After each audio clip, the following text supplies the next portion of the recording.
Hi! Well, since you clicked on this video, I'm gonna assume that you realize how problematic of a behavior complaining is. It's very enticing, it's very rewarding. We get a lot of benefit out of that. Yes, you're hearing it right. We as individuals, we get a lot of benefit out of complaining. And now you might be like, bro, what are you talking about? Well, hear me out.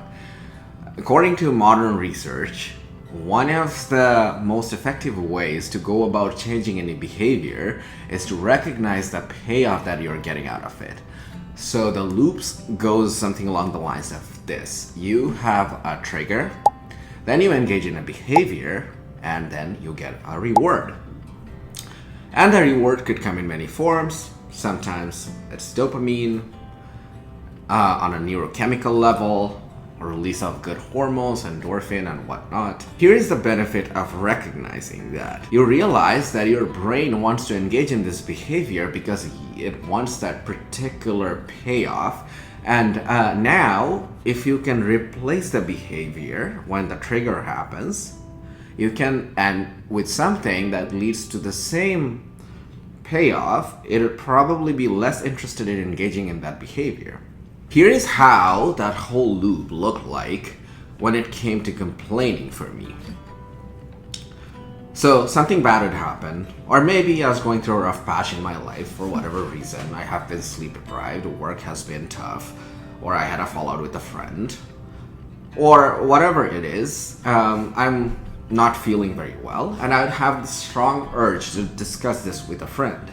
So I would try getting a hang of anyone who was willing to pay a listening ear, and then once we would get on a phone call, I would talk about my problems for hours at a time. And I noticed this pattern as I started paying more and more attention to the mechanics of how I was engaging in complaining. So the triggers were relatively clear to me, and the behavior as well. What wasn't was the payoff, because for one, I didn't want to admit that I was getting a payoff from all of this, because somehow I had this intuitive understanding that complaining generally isn't a good idea, because growing up there was a lot of that in my family and it never really felt good.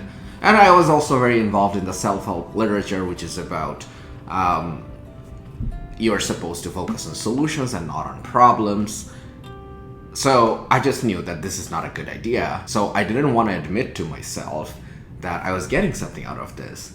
But then after losing a bunch of friends and realizing that people are less and less interested in hanging out with me because of this complaining and being called out by a few friends, I decided to take an honest look and realized that the payoff for me was a sense of release and a sense of connection. After realizing the payoff that I was getting from complaining, which was a sense of release and a sense of connection with the other person, I asked myself, could I approach the conversation differently that would lead to me experiencing the same kind of feeling, the same sense of connection with the individual?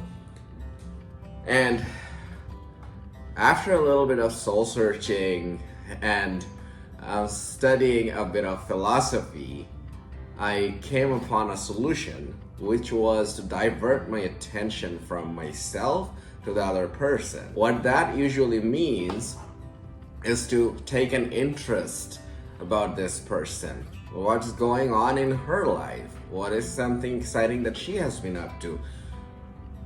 What is she going through? And try to listen and relate to that instead of keeping the focus on myself and my own problems. And I'm not the first person in the world to discover this by any means. Here's a quote from the 18th century philosopher Bertrand Russell from his book called The Conquest of Happiness. In adolescence, I hated my life and was continually on the verge of suicide, from which, however, I was restrained by the desire to know more mathematics. Now, on the contrary, I enjoy life. I might almost say that with every year that passes, I enjoy it more. Very largely, it is due to a diminishing preoccupation with myself. Like others who had a Puritan education, I had the habit of meditating on my sins, follies, and shortcomings. I seemed to myself, no doubt justly, a miserable specimen. Gradually, I learned to be indifferent to myself and my deficiencies. I came to center my attention increasingly upon external objects, the state of the world, various branches of knowledge, individuals for whom I felt affection. Quote, as I started approaching conversations with curiosity when I felt like complaining, I noticed something very interesting. I didn't need to talk about my problems anymore. I'd still be on that phone call with a friend for hours.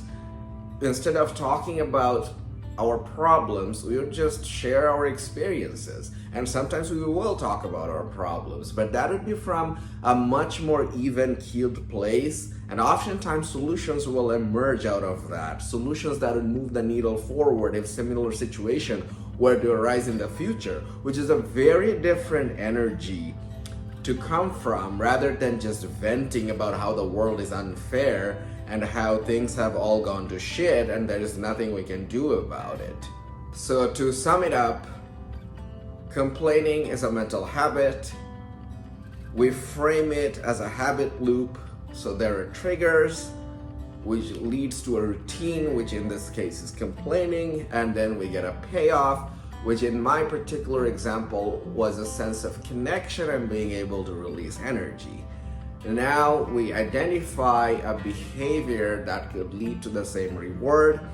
For me, it was to engage in the conversations with a friend still, but approaching it with a sense of curiosity. For you, it could be something else. It could be a cold shower. It could be working out. It could be going for a run. Whatever it is, we replace the routine with a new routine so that we can experience the same payoff, just engaging in a more constructive habit.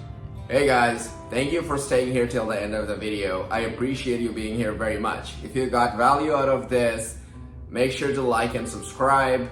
And if you have thoughts, comments, ideas as to how to approach complaining, make sure to let us know in the comment section so that we can all learn and grow together. And I'll see you in the next video. Until then, keep crushing.